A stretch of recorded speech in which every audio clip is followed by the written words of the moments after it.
कितनी सुंदर है वो। देखते ही आंखें चिपक जाती हैं उस पर। मुझ पर जादू सा कर दिया है उसने।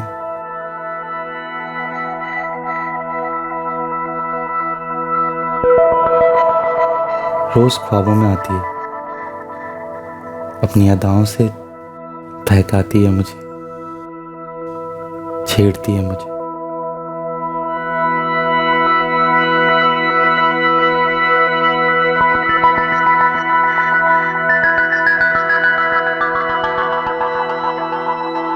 उसके छूने में, उसकी हंसी में एक इशारा है, कुछ कह रही है वो, मुझे बुला रही है।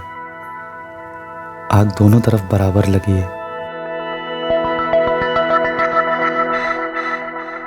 किसी का मन किसी के लिए मचल रहा था। आकर्षण की पट्टी आंखों पर चढ़ गई थी। कुछ गलत था, कुछ गलत होने जा रहा था। आकर्षण की इस बेकाबू आंधी की दस्तक किसी ने सुनी थी। जो होने जा रहा था उसे रोका जा सकता था। कितनी सुंदर है वो, देखते ही आंखें चिपक जाती हैं उस पर।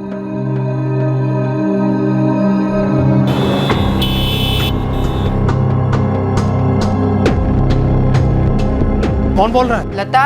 कविता जी क्या हुआ? कविता जी हर्ष कहाँ है?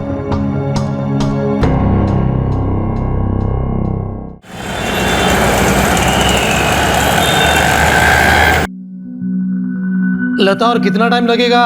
देर हो रही है दुकान जाने में। आई, बस हो गया। ये लीजिए आपका टिफिन। Thank you.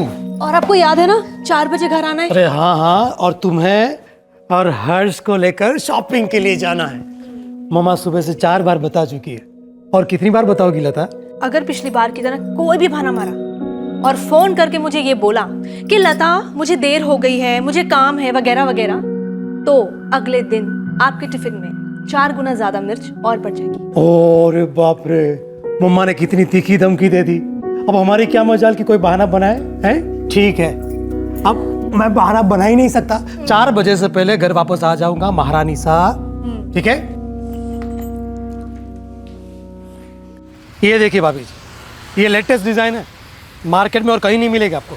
ये देखिए, ये कॉम्बिनेशन जो है ना, देखिए ये। अच्छा ठीक है, वो ग्रीन वाली साड़ी मैंने देखा ने। हम ना बताओ जो कौन सी? ये हाँ भाभी जी आपकी चॉइस कमाल की है।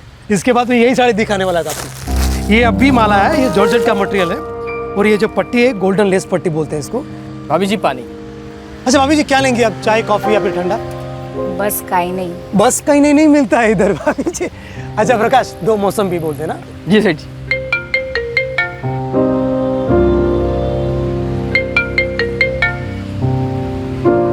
हाँ लता। आपको सिर्फ याद दिलाने के लिए फोन किया था। अरे याद है बाबा, याद है। 4 बजे शॉपिंग, 6 बजे पार्क, और फिर होटल में खाना, सब याद है मुझे। अब काम करूं, बाय। रोज इसी टाइम पे बालकनी में आती है, जानती जो है कि मैं उसका इंतजार कर रहा हूँ। सुंदर भी है और होशियार भी। नजर मिलाती नहीं पर नजर रखती है।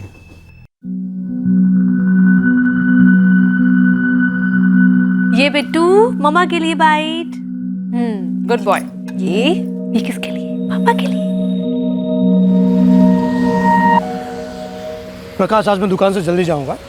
वो लता को जरा शॉपिंग के नाम लिया और फोन आ गया। 100 साल जिएंगी भाभी। लता, खाना तो चैन से खाने दे। हाँ मुझे याद है 4 बजे आना है। बस याद दिलाना चाहती थी, कहीं आप भूल तो नहीं गए? अरे याद है बाबा, याद है। अब तू थोड़ा सा आराम कर ले और मुझे काम करने दे। फोन रखूं? ठीक है। अरे प्रकाश, आज दिलीप नहीं है? हाँ, उसके किसी दोस्त की माँ बीमार है, इसलिए उसने छुट्टी ले ली। तू अकेला दुकान संभालेगा ना? आप बेफिक्र रहिए सेठ जी, मैं संभाल लूँगा। चंदा है तू, मेरा सूरज है तू, हाँ मेरी आँखों का तारा है तू। लता सुबह से 3 बार अपने पति अरविंद को याद दिला चुकी थी कि आज 4 बजे उन्हें शॉपिंग के लिए जाना है। 3:30 बजे अरविंद को फिर से लता के मोबाइल से कॉल आया। अरविंद को लगा कि ये उसके लिए फाइनल रिमाइंडर कॉल है, लेकिन जब उसने फोन उठाया तो अरविंद पर एक कहर सा टूट गया। प्रकाश, मैं निकल रहा हूँ, जरा संभाल लेना। जी सेठ जी। हाँ लता, बस निकल ही रहा हूँ दुकान से। अच्छा है, सीधा गाड़ी में बैठ और घर पहुंच। कौन बोल रहा है? कौन बोल रहा है जान के क्या करेगा तू? जल्दी घर पहुंच और हाँ 2 लाख रुपए का इंतजाम करते हुए आना। तेरा बेटा अभी तो तकलीफ में नहीं है, पर अगर मुझे पैसे नहीं मिले ना तो तेरा बेटा बहुत जल्दी तकलीफ में आ जाएगा। कौन बोल रहा है? क्यों मजाक कर रहे हो भाई? सीधा घर पहुंच, सब पता चल जाएगा मजाक है या हकीकत। तेरी बीवी तेरे घर पे बेहोश पड़ी है, अगर जल्दी पहुंचा तो बचा पाएगा। बाद में बात करता हूँ। हेलो हेलो, तुम्ही डायल केलेला नंबर बंद आहे।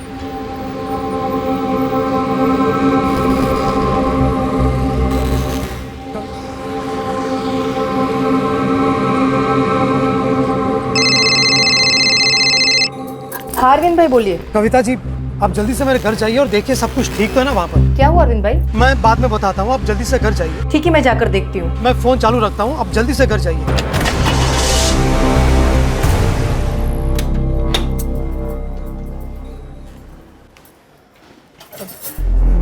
अरविंद भाई, आपके घर का दरवाजा तो खुला है। कविता जी आप जल्दी से अंदर जाइए और देखिए लता और हर्ष ठीक है ना? मैं बस पहुँच ही रहा हूँ वहाँ पर। मैं दरवाजे के पास ही अरविंद भाई, पर यहाँ से कुछ दिख नहीं रहा है। डरिए मत कविता जी, आप अंदर जाइए, मैं बस पहुँच ही रहा हूँ। शायद लता बेहोश हो गई है और उससे आपकी मदद की जरूरत है। ठीक है, मैं अंदर जाकर देखती हूँ।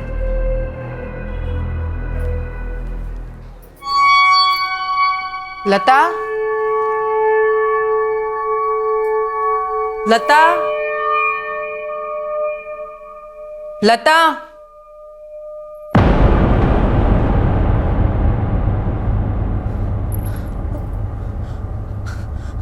खून, खून।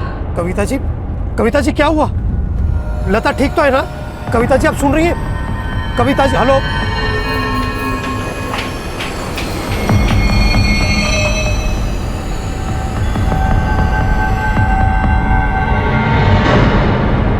हेलो हेलो, कविता जी सुन रही हैं आप? अरविंद भाई, लता लता यहाँ जमीन पर पड़ी है, खून से लथपथ। क्या? कविता जी हर्ष कहाँ है? हर्ष कहाँ है? हर्ष, मैं बात करता हूँ। अरविंद, शंकर बोल रहा हूँ, तू जल्दी आ जा। वो लता के साथ बहुत बुरा हुआ है। अरे लेकिन हुआ क्या, ये तो बताइए। उसकी सांस नहीं चल रही है, शायद मर गई है वो। क्या कह रहे हैं आप? आई एम सॉरी अरविंद, उसकी सांस नहीं चल रही है, खून बहुत बहा है और पूरे घर में मैंने देखा हर्ष कहीं नहीं है। तू जल्दी आ जा अरविंद। हाँ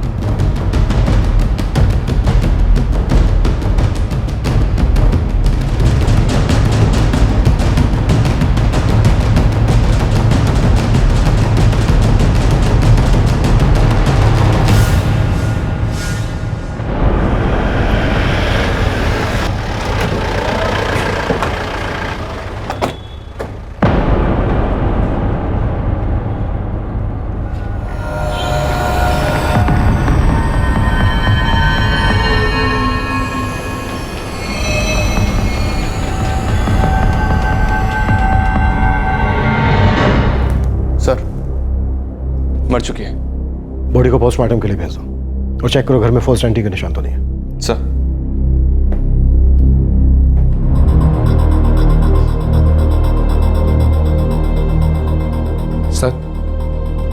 मेरा नाम शंकर है सर। मैंने आपको फोन किया था, मैं ऊपर वाले फ्लोर पे रहता हूँ। लाश को सबसे पहले आप ही ने देखा था? जी नहीं सर, इन्होंने।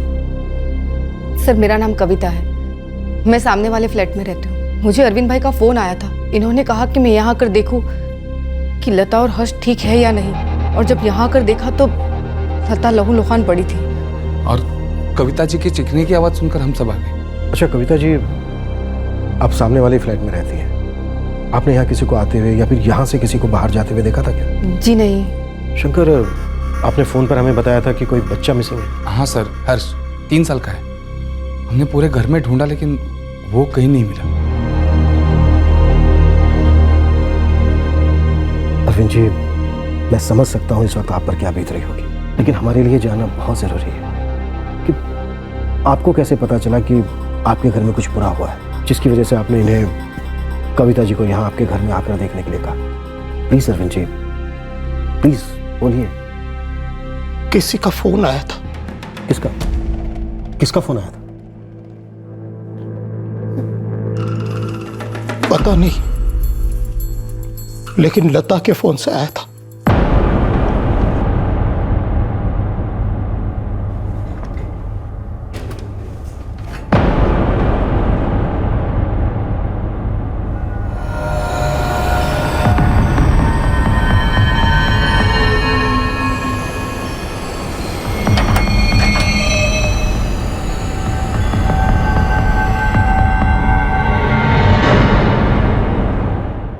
कहने नहीं निकालेंगे, मतलब मर्डर का मेन मोटिव पैसा तो नहीं लगता। लेकिन सर, बच्चा भी गायब है और विक्टिम का मोबाइल भी नहीं है। मोबाइल वही ले गया हो या फिर ले गए शायद बच्चा भी। सोसाइटी के वॉचमैन से बात करो, शायद उसने कुछ देखा हो।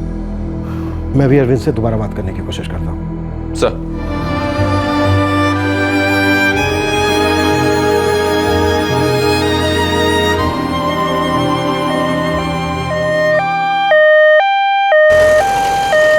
नहीं देखा इसका मतलब क्या है रामदेव? कोई सोसाइटी में दिन दहाड़े घुसा है तुमने नहीं देखा, कोई हर्ष को लेकर चला गया तुमने नहीं देखा। अगर तुम कुछ देखते ही नहीं हो तो किस काम के वॉचमैन हो तुम? एक मिनट, आप रुकिए, मैं बात करता हूँ इससे। दोपहर में 3 से 4 के बीच तुम गेट पर थे या नहीं? इन बिल्डिंगों का वॉचमैन मैं ही हूँ।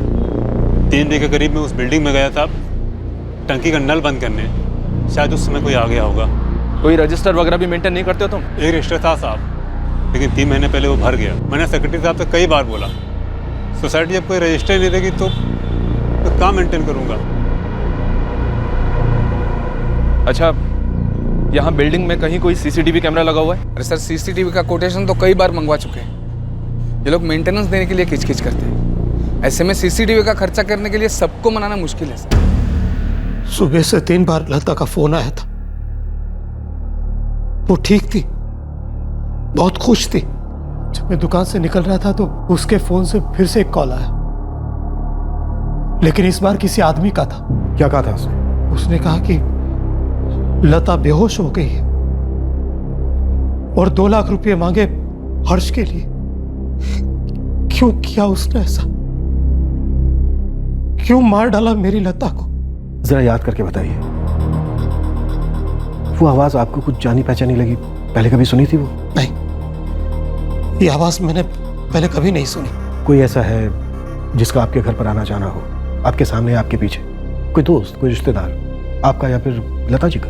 नहीं, मेरे ज्यादातर दोस्त तो मेरे बिजनेस सर्कल में ही, और किसी का मेरे घर पे आना जाना शायद ही कभी होता है। और मेरे सारे रिश्तेदार गांव में हैं, राजस्थान।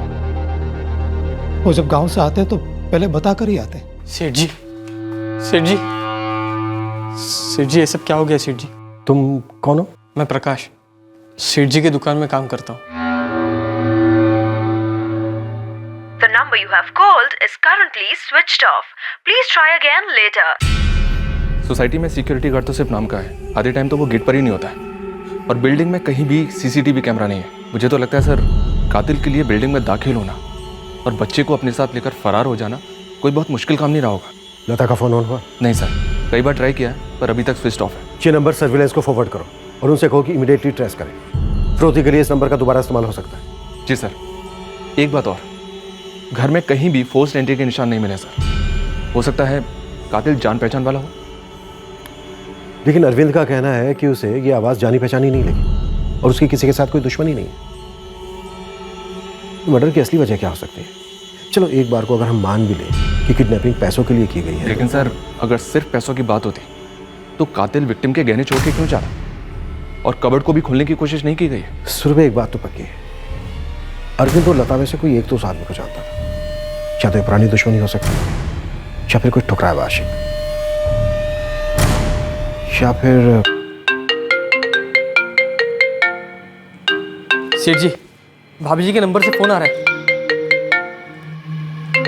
अरविंद जी, ज्यादा से ज्यादा देर बात करने की कोशिश करें ताकि हमें वक्त मिल सके लोकेशन ट्रेस करें। हेलो। पैसे का इंतजाम हो गया या बीवी की याद में अब तक आंसू बहा रहा था?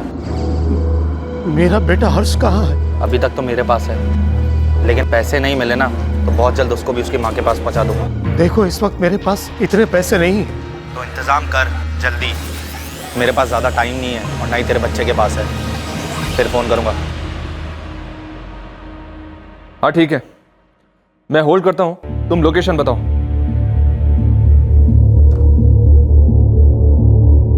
सर, फोन की लोकेशन विक्रोली रेलवे स्टेशन के आसपास की थी।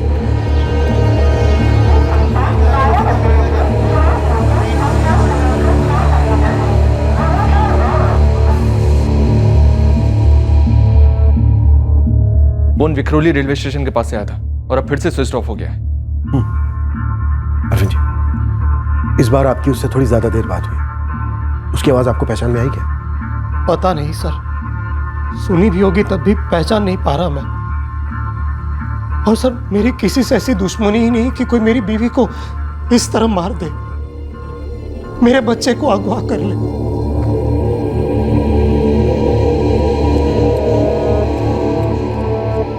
सेठ जी पानी लीजिए।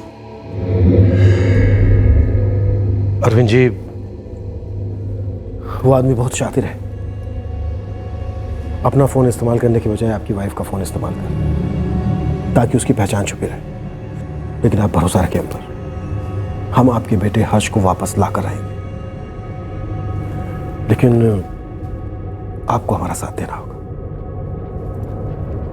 जोर डालिए दिमाग पर, सोच के हमें बताइए कि कौन हो सकता है वो आदमी। क्या कहूं मैं सर आपसे, मैंने किसी का कुछ नहीं बिगाड़ा, क्यों कोई मेरे परिवार के पीछे पड़ा हुआ? सर सारे पड़ोसी से बात की है, सब लता और अरविंद इन दोनों के बारे में अच्छा ही कर रहे हैं। राजस्थान से बिलोंग करते हैं, सीधे साधे लोग हैं। सुरभि, मुझे फिक्र हो रही है। वो स्टेशन के पास से फोन कर रहा था, मतलब पब्लिक प्लेस है। वो ऐसी जगह पर बच्चे को लेकर घूमने का रिस्क क्यों लेगा भला? बच्चा चिल्ला सकता है, वो लोगों की नजरों में आ सकता है। हो सकता है सर बच्चा किडनैपर को जानता हो। कोई तुक नहीं है इन बातों का। अगर वो इतना ही करीबी था तो अरविंद जी के ख्याल में क्यों नहीं आ रहा? उसने मर्डर किया, किडनैपिंग की, लेकिन घर में चोरी नहीं की, लता के गहने भी नहीं लिए, और अब फिरौती मांग रहा है। ये एग्जैक्टली चाहता क्या है?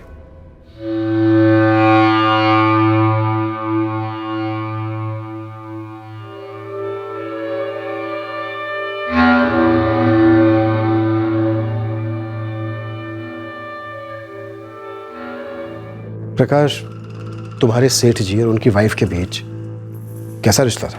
आप सेठ जी भाभी जी को बहुत खुश रखते थे। आज भी दोनों हर्ष के साथ घूमने जाने वाले थे और ये हो गया। कौन कर सकता है ये? बिजनेस में किसी के साथ कोई झगड़ा, कोई तू में कोई अनबन? नहीं साहब, साड़ियों का धंधा तो रिलेशन पे चलता है, और अगर कोई अनबन हो भी जाए तो बातों से ही सुलझ जाती। और सेठ जी तो सबके साथ अच्छे से ही बात करते हैं। मैं खुद 3 साल उनके पास काम कर रहा हूँ। सेठ जी को कभी किसी के साथ ऊंची आवाज में बात करते नहीं सुना।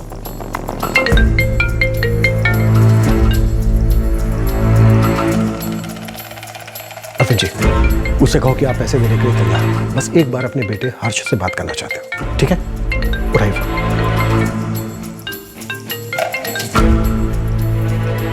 हेलो। पैसे तैयार है? बोलता क्यों नहीं? पैसे तैयार है या नहीं? सर, वो भांडुप रेलवे स्टेशन के पास है।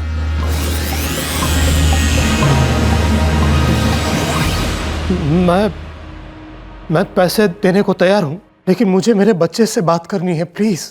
भांडुप स्टेशन के पास से बोल रहे हैं। हर्ष की एक फोटो शिवा को दो और उससे कहो कि अपनी एक टीम लेकर भांडुप स्टेशन पहुंचे। क्विक। सर। अरे ये बातें बातें सब पैसा मिलने की बात करते रहना। पर मैं कैसे मान लूं कि मेरा बेटा सही सलामत है, अगर तुमने उसे भी... आखिर कौन हो तुम? क्यों मार दिया मेरी बीवी को? क्या दुश्मनी है मुझसे? सुन, ठंडा हो जा, वरना मैं गर्म हो गया ना तो तू जानता क्या हो सकता है।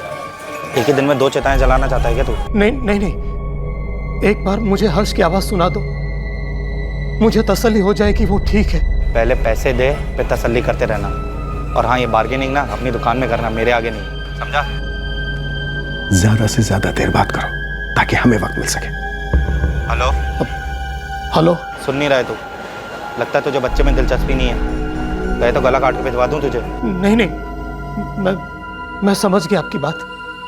मैं पैसे देने को तैयार हूं, लेकिन मुझे थोड़ा सा वक्त चाहिए। ठीक है, 1 घंटे बाद फिर फोन करता हूँ, लेकिन तब अच्छी खबर सुनाना, बुरी नहीं, वरना बुरी मैं सुनाऊंगा, समझा?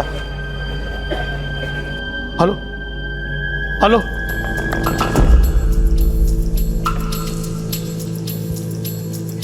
Sir, phone Bhanupur railway station के पास ही स्विच ऑफ हुआ है। सर 5 मिनट में टीम उस लोकेशन पर पहुंच जाएगी जहां फोन स्विच ऑफ हुआ है। सुरभि, शिवा से कहो कि भानुपुर स्टेशन ईस्ट वेस्ट दोनों साइड चेक करें, क्योंकि फोन पर ट्रेन की आवाज नहीं आ रही थी। इसका मतलब यह है कि वो स्टेशन से नहीं बल्कि स्टेशन के आसपास से कहीं से कॉल कर रहा था। सर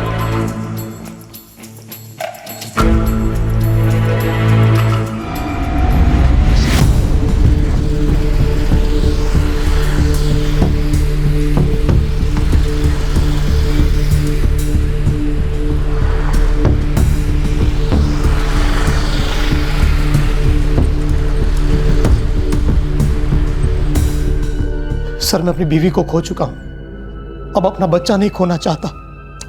अरविंद जी, कुछ नहीं होगा ऐसा, ट्रस्ट मी, भरोसा रखिए हम पर। आप बस एक बैग तैयार कीजिए, वो जहां भी बुलाएगा हम जाएंगे। सर, उसकी बातों से मुझे लगता है कि वो बिना पैसे लिए हर्ष को नहीं छोड़ेगा, और मेरे पास मुश्किल से 50,000 रुपये होंगे। इतने पैसे काफी हैं। अरविंद जी, आप बस एक बैग लेकर आइए, पैसे मुझे दीजिए, हम बैग अपने तरीके से भरेंगे, ठीक है?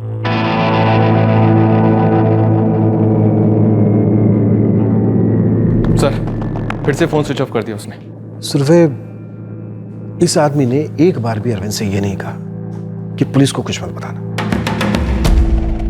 ये बात थोड़ी अजीब नहीं लग रही? अजीब तो है, शायद ओवर कॉन्फिडेंस। हाँ, लेकिन ओवर कॉन्फिडेंस में इसने एक भी गलती नहीं की। एक बार भी इसने अपना फोन इस्तेमाल नहीं किया। जब भी इसने कॉल किया, लता के फोन से किया, और बात करने के बाद फोन ऑफ कर देता है। एक जगह पे रुक के भी बात नहीं कर रहा है, बार बार अपनी लोकेशन चेंज कर रहा है। सर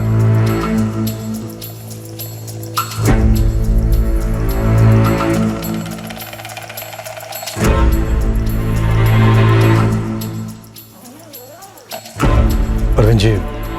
सर, लेकिन उसे पता चल गया कि अंदर रुपयों की जगह अखबार भरे हुए हैं, तो कहीं वो हर्ष को। आप बिल्कुल चिंता मत कीजिए, हम उसे बैग लेकर भागने का मौका ही नहीं देंगे। अच्छा अरविंद जी, प्रकाश पर कितना भरोसा है? प्रकाश ऐसा बिल्कुल नहीं कर सकता, मुझे पूरा विश्वास है उस पर। मुझे तो विश्वास नहीं होता सेठ जी जैसे भले आदमी के साथ कोई ऐसा कर सकता है। स्टाफ में ऐसा कोई आदमी है जो अरविंद से किसी बात को लेकर नाराज था? नहीं साहब, मैंने बताया ना, सेठ जी सबके साथ अच्छा बर्ताव करते हैं, और दुकान में काम करने वाले तो मैं और मेरा भाई हम दोनों ही हैं, और सेठ जी हम दोनों का बहुत अच्छा ख्याल रखते हैं। ये बंदा जिस तेजी के साथ एक स्टेशन से दूसरे स्टेशन ट्रैवलिंग कर रहा है, उससे तो मुझे यही लग रहा है कि शायद बच्चा इसके पास आई नहीं। या ये भी हो सकता है कि इसने बच्चे को कहीं छुपा दिया। कहीं ऐसा तो नहीं है कि बच्चे के साथ इसने कुछ कर दिया हो? उम्मीद करता हूं मेरा शक गलत हो। एक 3 साल के बच्चे की जान दांव पर लगी थी।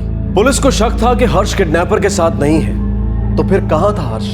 क्या हुआ था उसके साथ? अब पुलिस और अरविंद इंतजार कर रहे थे कॉलर के अगले फोन का।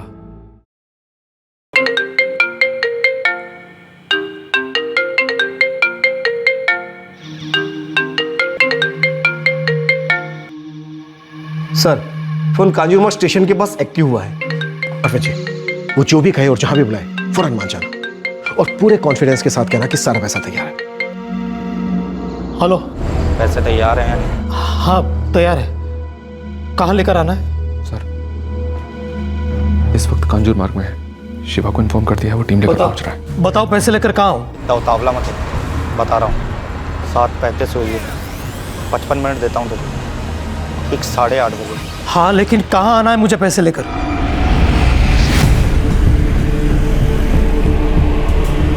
LBS रोड पर कांजूर मार्ग के पास एक कृष्ण भगवान का मंदिर है, पता है तुझे? अगर नहीं पता है तो पता कर लेना। नहीं नहीं, पता है मुझे। उस मंदिर से थोड़ा आगे आएगा तो एक बड़ी जगह आएगी जहाँ पर गाड़ियाँ और बसेस पार्क होते हैं, बस वहीं आ जाना। वहीं बस पार्किंग में पेड़ को लगकर एक छोटा झोपड़ा है, पैसे बैग में डाल और बैग झोपड़े के पास रख दे। हाँ, लेकिन मेरा बेटा? पैसे मिलने के ठीक 2 घंटे बाद तेरा बेटा तुझे पार्सल कर दूंगा, फिक्र मत कर, जिंदा भेजूंगा।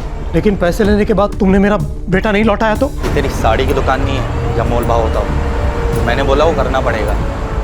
तेरे पास कागज के टुकड़े हैं और मेरे पास तेरे कलेजे का टुकड़ा। और सुन, अगर तूने पैसे पूरे दे दिए और मेरा भरोसा नहीं तोड़ा तो मैं भी तेरा भरोसा नहीं तोड़ूंगा, ये वादा रहा। तुझे तेरा बेटा तेरी बीवी के मोबाइल के साथ भेज दूँ, उसकी आखिरी निशानी समझ के रख लेना। हेलो हेलो,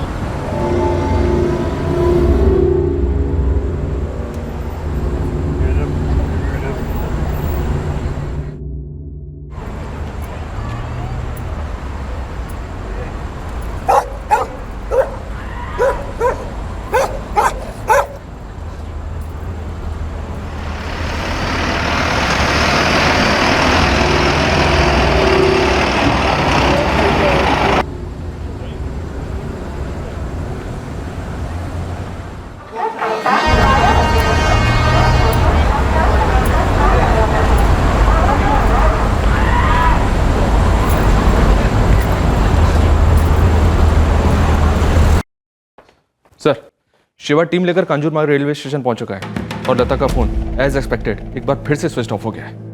सुरवे, शिवा से कहो कि अपनी सर्च जारी रखे। तुम एक दूसरी टीम तैयार करो, हम अरविंद के साथ जाएंगे, लेकिन पूरी तैयारी के साथ। Yes sir.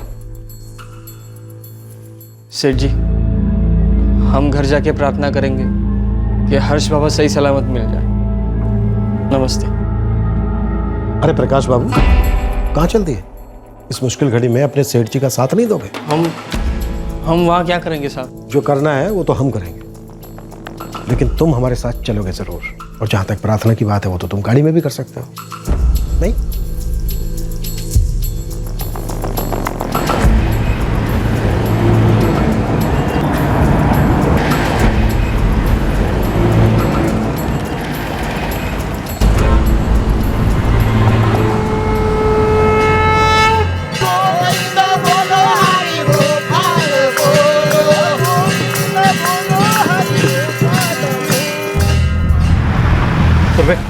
सर, हम पार्किंग एरिया से आगे रुकेंगे और अंदर जाने से पहले पूरा एरिया मुआयना करते हुए चलेंगे। हो सकता है उस आदमी ने पहले से फील्डिंग लगा के रखी हो। Right sir.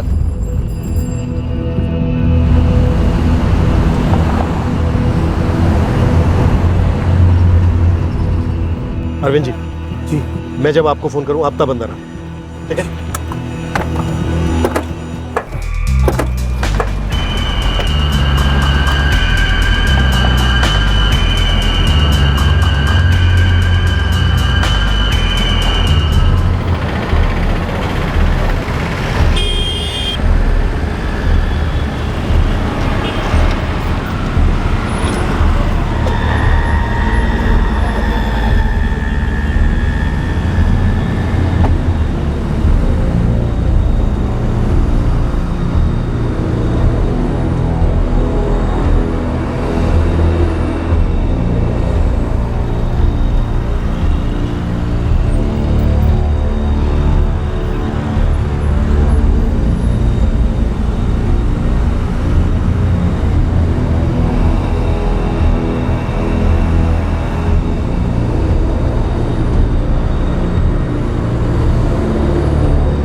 Sir, parking area में बहुत सारी बसेस पार्क हैं जहाँ से डायरेक्टली वो चोपड़ा दिखता है। सर, मुझे लगता है वो आदमी शायद किसी बस में बैठा हम पर नज़र रख रहा होगा। सुरवे सर, हमें पूरे बस पार्किंग और कार पार्किंग एरिया पर नजर रखनी है और जितना ज़्यादा हो सके उतना डिस्टेंस मेंटेन करना होगा, क्योंकि अगर हम पर कोई नज़र रख रहा है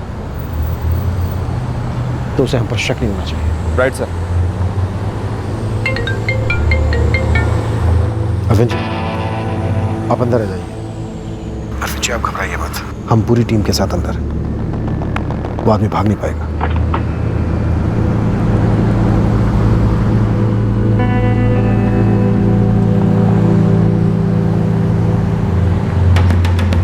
सब लोग अलर्ट, कोई भी बसेस के अंदर दाखिल नहीं होगा।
शायद वो यहीं कहीं होगा, छुपा हुआ होगा। डरता होगा कि कोई उसे देख ना रहा हो। देखते हैं कब तक सब्र कर पाता है वो। कहीं कहीं बस में छिपा बैठा होगा, मौका तलाशा होगा कि जैसे ही मौका मिले बैग उठा कर ले जाओ। सर कोई आ रहा है। सब अलर्ट, कोई चूक नहीं होनी चाहिए।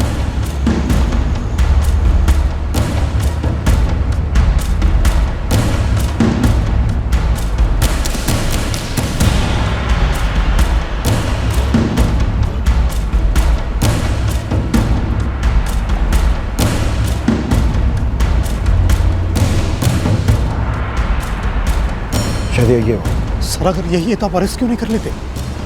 जल्दबाजी में खेल बिगड़ सकता है। ये शायद वो नहीं है, उसका भेजा हुआ कोई आदमी है जो मुआयना करने आया होगा कि वापस लौटेगा जरूर।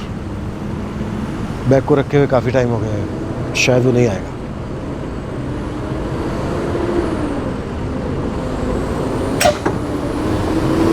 लगता है कोई आ रहा है। सब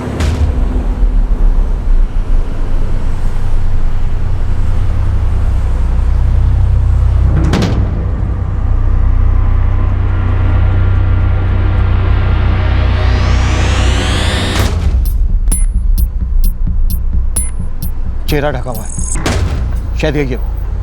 सब अलर्ट।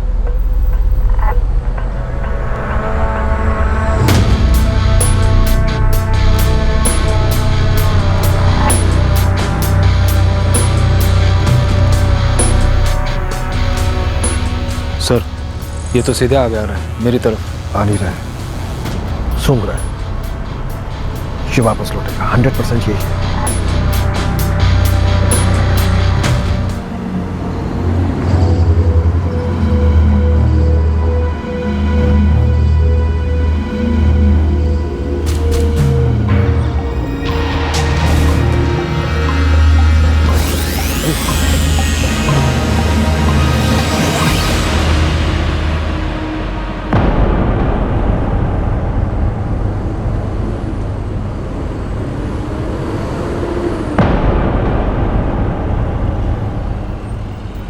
क्या हो? शर्मा मत दूल्हे राजा, तेरी बारात हम निकालेंगे।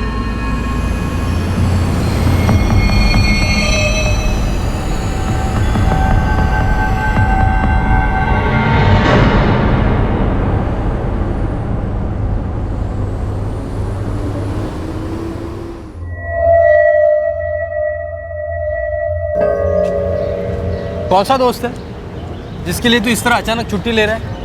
अरे है एक दोस्त, तू नहीं जानता, पंकज नाम है उसका, यही घाटकोपर में रहता है। यार क्या है ना, उसकी माँ बहुत बीमार है, बहुत दिनों से सोच रहा था मिला हूँ एक बार।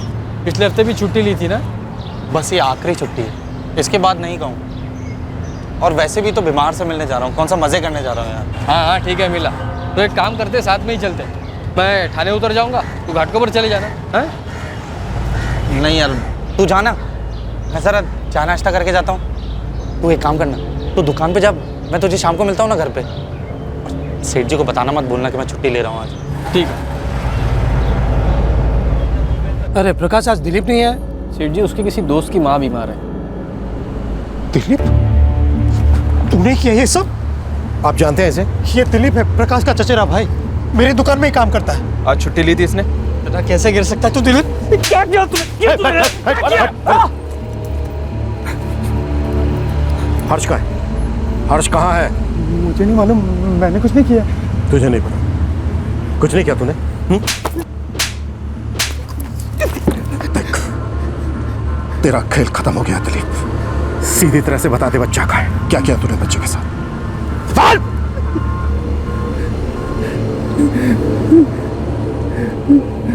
दिलीप प्रकाश का चचेरा भाई था, उसके साथ रहता था और उसी के ही साथ अरविंद की दुकान में काम करता था। ऐसा नहीं था कि प्रकाश को संकेत नहीं मिला था दिलीप के ऑब्सेशन का। इसकी शुरुआत हुई थी 1 महीना पहले की एक रात को। जी सेठ जी, जैसा आप कहें। आप कहो तो सैंपल कलेक्ट करके मैं अभी आ जाऊंगा। प्रकाश अभी आ जाओगे तो अच्छा है जी, दिवाली के ऑर्डर्स भी शुरू हो जाएंगे। आ सकते हो क्या? हाँ हाँ सेठ जी, मैं बस अभी निकलता हूँ। हाँ। कहाँ जा रहा है? खाना तैयार है? नमन सेठ के वहाँ जाके साड़ियों का सैंपल कलेक्ट करना है और अपने सेठ जी के घर देने जाना है। चल तू भी चलेगा? अरे तो खाना खा के चलते हैं ना, कौन सी साड़ियाँ बासी हो जानी है। अगले महीने दिवाली है, धंधे का टाइम एक बार गया ना वापस नहीं आता। धंधा तो सेठ जी का है, मेहनत हम लोग करते हैं और मुनाफा मालिक का। क्या बक रहा है बे? सेठ जी का शुक्र मना कि मुंबई में आते ही तुझे काम मिल गया, समझा ना? और मुंबई में भाई सब कुछ अभी और अब होता है, तभी आगे बढ़ेगा, वरना काम के लिए मारा मारा फिरेगा। अब चल, आधे घंटे में जाके भी आ जाएंगे। आओ प्रकाश आओ। अरे क्या बात है, दिलीप भी आया हुआ है। आ जाओ आ जाओ आ जाओ।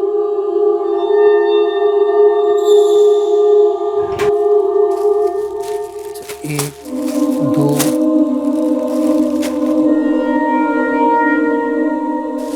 ये लीजिए पानी।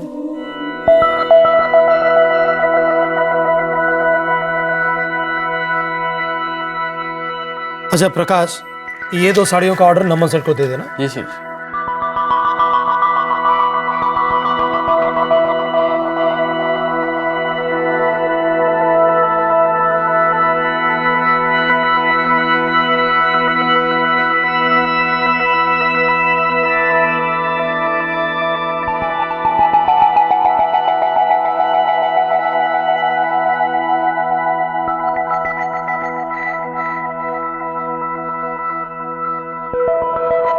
दिलीप लता की तरफ आकर्षित हो गया था।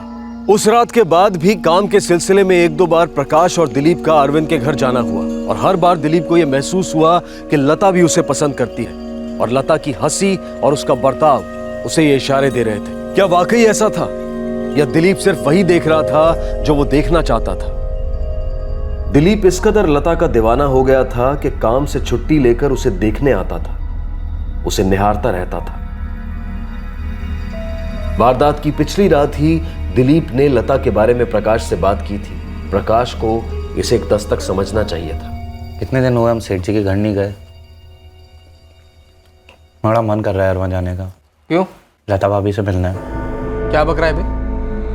कहना क्या चाहता है? बस देखना चाहता हूँ लता को, और देखना भी क्या बुराई है? बुराई है, हमारे सेठ जी की बीवी है वो, हमारी भाभी है। भाभी होगी तेरी, मेरी तो। दिमाग ठिकाने पे तेरा? क्या बोले जा रहा है, होश में तो है? अरे होश ही तो नहीं है यार, पता है सपने में आती है मेरे, और रात भर सताती है। यार प्यार हो गया उससे,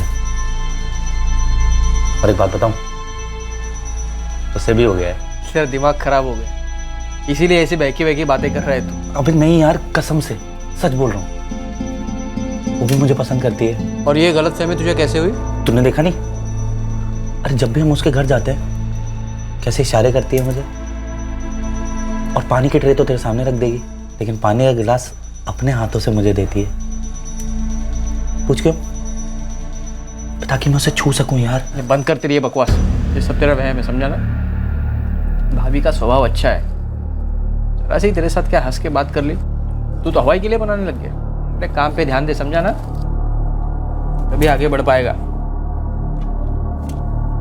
प्रकाश दिलीप के लता के प्रति आकर्षण में छिपी हवस और बेताबी को देख नहीं पाया। उसने दिलीप की बातों को गंभीरता से नहीं लिया।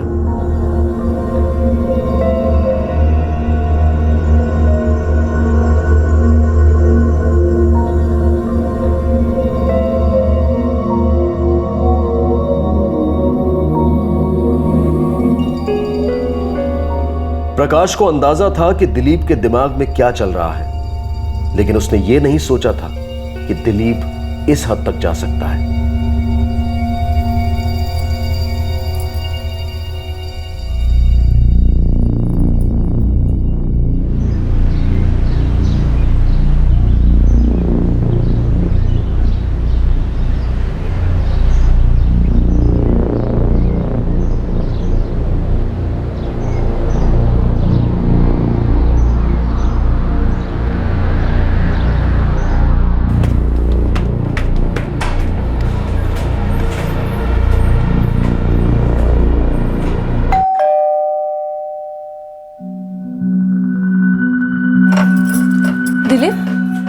कुछ काम था? जी भाभी जी, वो सेठ जी ने भेजा है। अच्छा अच्छा, आओ अंदर। अभी थोड़ी देर पहले ही मेरी सेठ जी से बात हुई, उन्होंने मुझे तो कुछ नहीं बताया। दिलीप, क्या चाहिए तुम्हें? वही जो तुम्हें भी चाहिए। क्या बोल रहे हो तुम? मैं तुम्हें पसंद करता हूँ और ये भी जानता हूँ कि तुम भी मुझे पसंद करती हो। पागल हो गए हो क्या? निकलो यहाँ से, निकलो, छोड़ो मुझे। अभी तुम्हारे सेठ जी को बताती हूँ, जब धक्के देके तुम्हें काम से निकालेंगे ना, तब अकल ठिकाने आएगी। समझ कर रखा है तुमने मुझे? ये क्या बात हुई? हाँ, इतने दिनों से तुम ही मुझे इशारे कर रही थी ना, तुम ही मेरे लिए बालकनी में आती थी ना। और दिमाग सड़ गया है क्या? पागल हो गया होगा तुम। अभी लगाते हो अरविंद को फोन। निकल जाओ वरना मैं शोर मचाऊंगी। सेठ जी का बेटा कहाँ है बता दे। अरविंद जी, सीधी तरह से बता दे हर्ष का है, नहीं तो हलक में हाथ डाल के सर झुकलाऊंगा।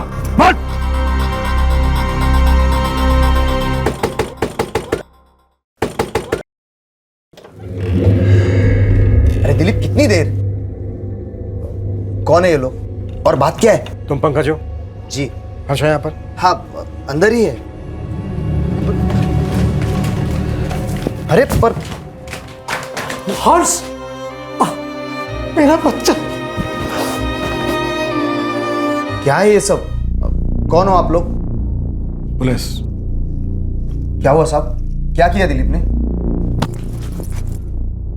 तो ये बोल, फिरौती में तुझे कितना हिस्सा मिलने वाला था? क्या कह रहे हो आप? अरे दिलीप, तूने तो कुछ और ही बोला था ना बच्चे के बारे में।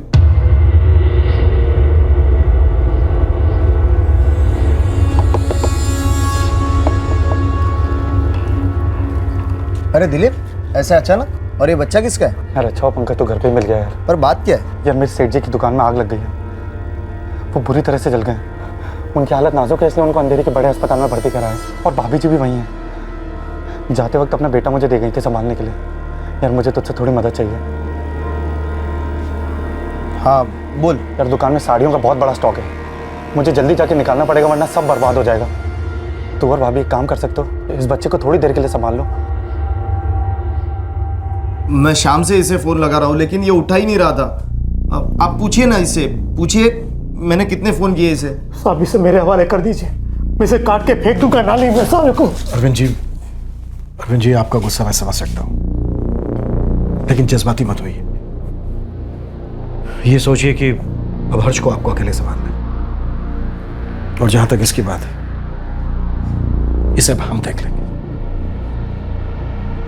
मुझे ने यही बात अपने कन्फेशन में कबूल की। हमने उसके पास से एक चाकू भी बरामद किया है। लेकिन आपने जैसा बताया था सेक्सुअल असॉल्ट के कोई निशान नहीं मिले। व्हाट? लेकिन डॉक्टर, दिलीप ने हमसे खुद कहा है कि उसने लता के साथ रेप किया है। हाँ, लेकिन पोस्टमार्टम रिपोर्ट में ऐसी कोई बात सामने नहीं आई। हाँ, विक्टिम की ओर से रेजिस्टेंस हुआ था और उसके निशान उसके हाथों पर मिले, लेकिन सेक्सुअल असॉल्ट के कोई निशान नहीं मिले। साहब कड़ी से कड़ी सजा दीजिएगा उसको। मैं सोचा नहीं था इस हरकत पे उतर आएगा। सेठ जी ने मुझ पे भरोसा किया और उसको काम पे रखा, और उसने ऐसा किया। मैं समझ सकता हूं इस वक्त तुम क्या महसूस कर रहे हो। देखो, कानून दिलीप को उसके की सजा जरूर देगा, लेकिन मैं एक बात कहना जरूर चाहूंगा। तुम्हें पहले से पता चल गया था कि दिलीप क्या सोच रखता है लता को लेकर। अगर तुम थोड़ा सतर्क रहे होते, तुमने कोई कदम उठाया होता, तो शायद वो नहीं होता जो हुआ।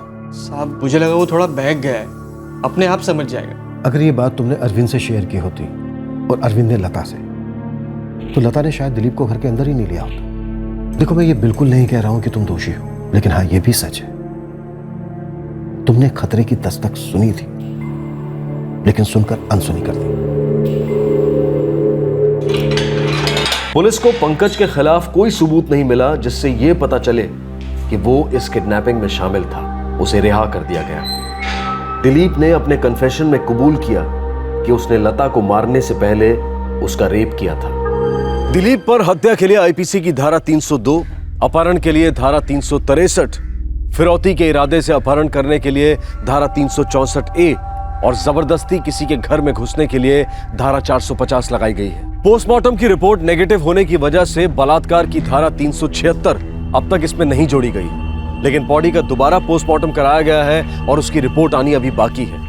दिलीप इस वक्त जुडिशियल कस्टडी में है। मुजरिम की गिरफ्तारी के बाद उसके पास बिहेवियर की स्टडी करके यह कह देना आसान है कि उस शख्स के बर्ताव में आपराधिक मानसिकता पहले से ही झलकती थी, या फिर जिस रवैये से वो अपनी जिंदगी जी रहा था, कभी ना कभी उसका जुर्म की गलियों में भटक जाना मुमकिन था। लेकिन अंजाम भुगतने के बाद अतीत में से सीख लेने से क्या यह बेहतर नहीं है कि इस बिहेवियर स्टडी को पहले से ही काम में लाया जाए? इंसान का अनुचित बर्ताव अगर आने वाले खतरे की संभावना दर्शाता है, तो क्यों ना इंसान के गलत रवैये पर पहले से ही गौर किया जाए।